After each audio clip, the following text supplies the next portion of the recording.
न तप करने से मुझे कोई, इसलिए मैं योगी बनने के लिए, तपस्वी बनने के लिए नहीं कहा, न दान से, ये सब कुछ करने की आवश्यकता नहीं है। इतना सुंदर स्वरूप देखने को मिलना ज्ञान के माध्यम, ज्ञान को बस अपने जीवन में आत्मसात करो तो ज्ञान के माध्यम से उस दिव्य स्वरूप को देखना आसान हो जाएगा। अब अंत में, इस अध्याय के अंत में भगवान उस ईश्वरत्व को प्राप्त करने की विधि बताते हैं कि जब इन सब से नहीं मिलता है तो कौन मुझे प्राप्त कर सकता है। सब चीजें एक लिंक से बताई गई है कि अगर इन सब चीजों से नहीं मिलता तो भगवान को अचीव करने का, उस ईश्वरत्व को प्राप्त करने की विधि क्या है। तो पहली बात कहा, जो ईश्वर अर्पण बुद्धि से निर्धारित यज्ञ कर्म करता है, जीवन रूपी यज्ञ को शुद्ध करने के निर्धारित कर्म करता है और ईश्वर अर्पण कर देता है, वो मुझे प्राप्त कर सकता है। दूसरा कहा, जिसका परम लक्ष्य ईश्वर अनुभव करना ही है, ये लक्ष्य बना दिया जिसने अपने जीवन के अंदर, वो मुझे अचीव कर सकता है।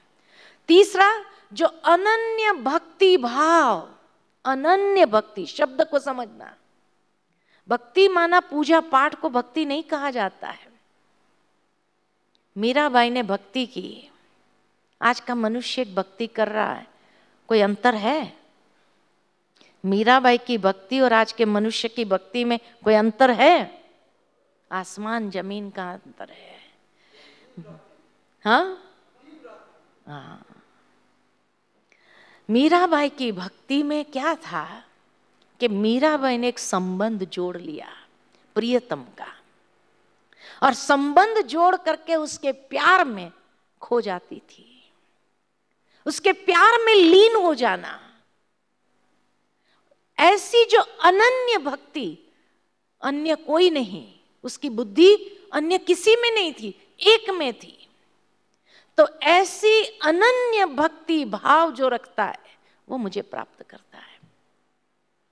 लोगों ने क्या समझ लिया, भगवान ने कहा भक्ति करो तो मुझे प्राप्त कर लेंगे, इसलिए रोज पूजा पाठ, रोज मंदिर जाना, उसको अनन्य भक्ति भाव नहीं कहा जाता है।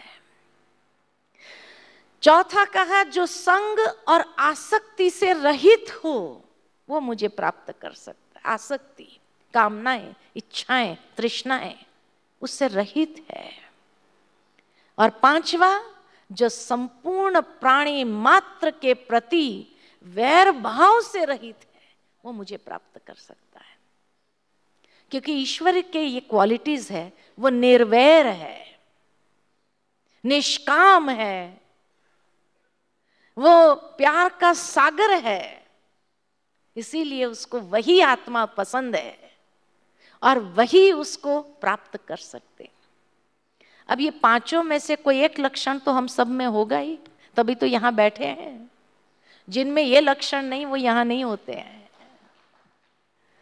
इसीलिए आप अपने अंदर देखिए कि मेरे अंदर इन पांचों में से कौन सा एक ये है, यानी मैं उस अधिकार को प्राप्त कर सकता हूं, ईश्वरत्व को प्राप्त करने का है जरूर, तभी आप यहां सिलेक्ट है। इसलिए क्योंकि भगवान का कार्य जो चलता है ना, सिलेक्शन से चलता है। वो सिलेक्ट करता है नई दुनिया के लिए, आत्मा की पात्रता को देखते हुए उसको सिलेक्ट करता है, और जो सिलेक्शन में पास हो गया बस, है ना? तो आप में वो क्वालिटी है तभी यहां बैठे हैं। वो कहानी याद आती है मुझे कि एक बार नारद जी घूमते घूमते भगवान के पास पहुंच गए।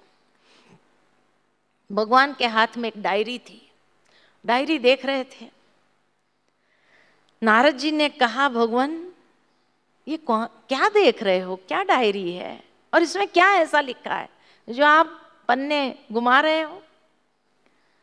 तो भगवान ने कहा, इसमें मैंने कुछ नाम लिखे हैं। तो कहा, किसके नाम लिखे? तो भगवान ने कहा, इसमें मैंने उनके नाम लिखे हैं जो भक्त मुझे बहुत याद करते हैं उनके नाम लिखे हैं। तो नारद जी बड़े खुश हो गए कि भगवान मेरा नाम तो सबसे पहला नंबर होगा, क्योंकि मेरे जितना तो कोई आपको याद करता ही नहीं है। तो भगवान भी मुस्कुराकर कहने लगा, हाँ तेरा नाम सबसे पहला नंबर है, तेरे जितना तो कोई मुझे याद नहीं करता।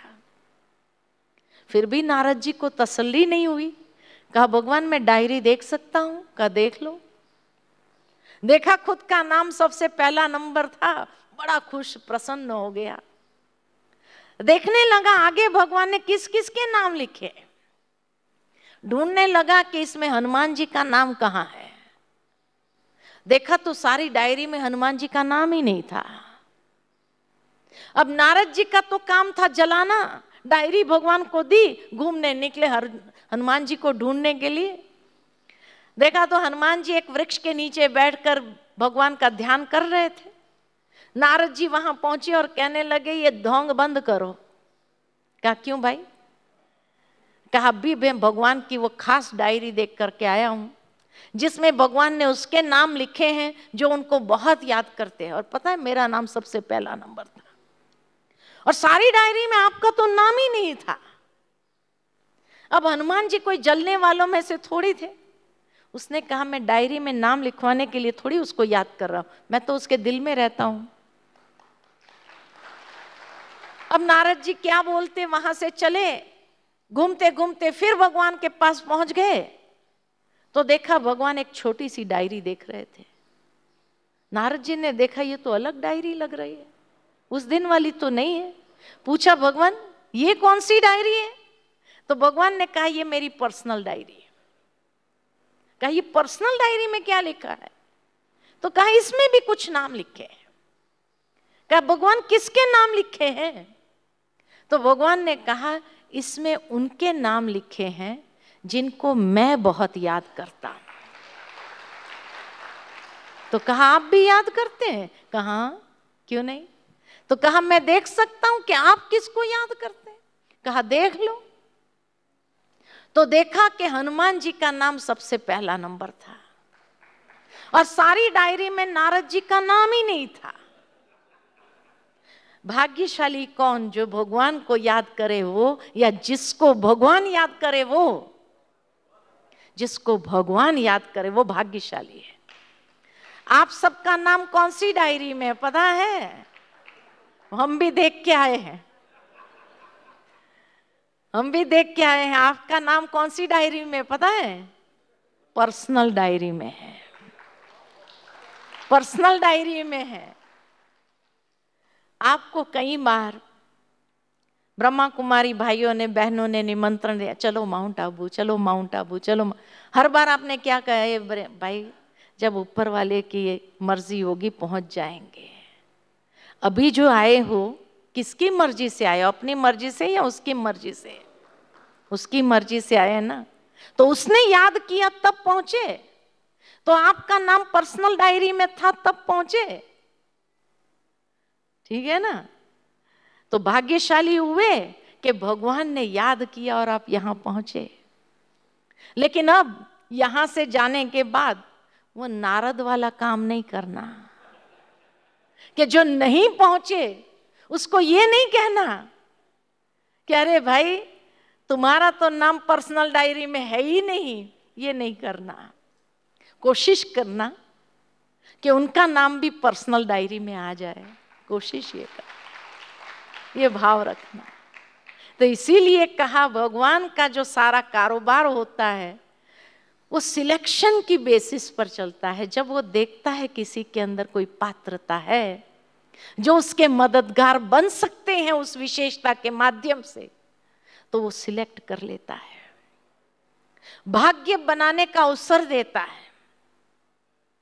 लेकिन जो उस सिलेक्शन की लिस्ट में रहता है वो तो भाग्य प्राप्त कर, जो निकल जाता है वो किसकी मर्जी?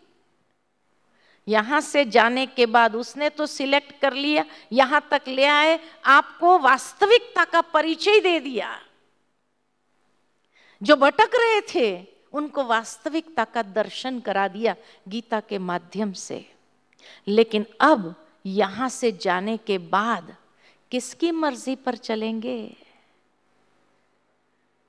उसकी मर्जी पर या अपनी मर्जी पर?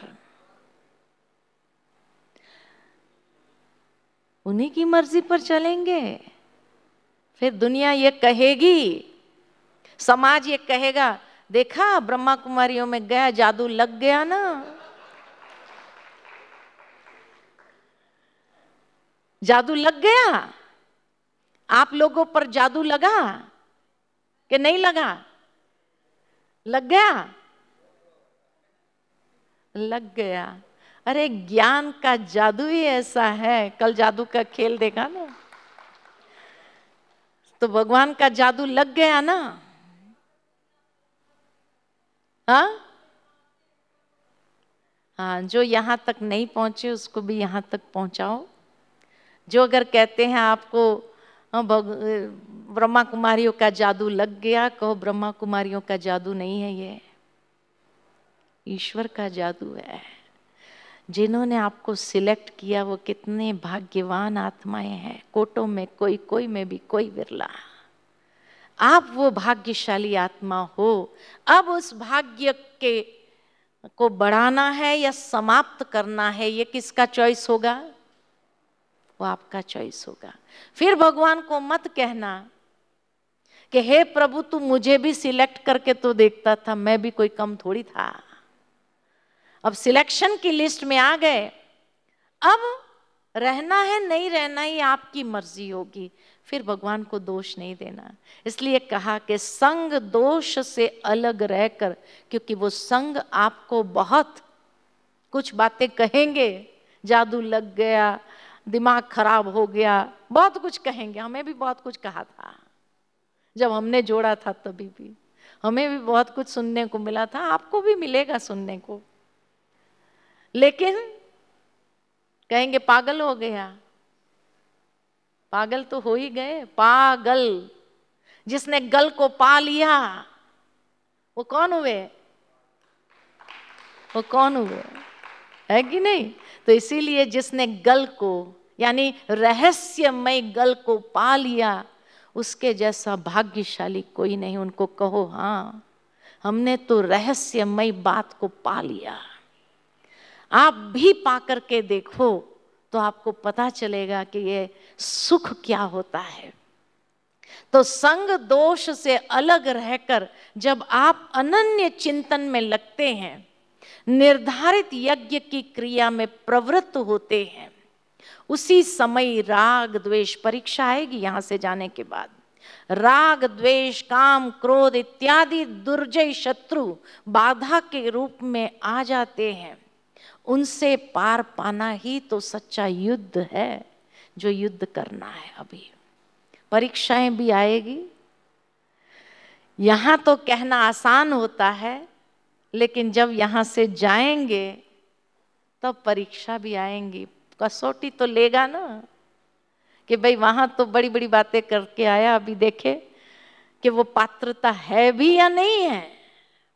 तो कसौटी तो होगी, क्योंकि उसको जो चाहिए पक्का व्यक्ति चाहिए, कच्चा बदलने वाला बेपेंदी का लोटा नहीं चाहिए उसको, जो अभी इधर लुढ़का अभी उधर लुढ़का, उधर लुढ़का उधर लुढ़, ऐसे नहीं चाहिए उसको। पक्के चाहिए, पक्के योगी चाहिए।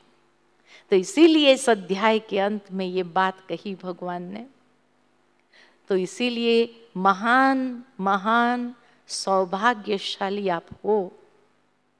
अब थोड़ी देर परमात्मा की स्मृति में बैठते हैं और उसका ध्यान करते हैं। फिर अगले सत्र के अंदर आगे देखेंगे भक्ति योग क्या है, यथार्थ भक्ति योग किसको कहा गया है, उसको समझेंगे।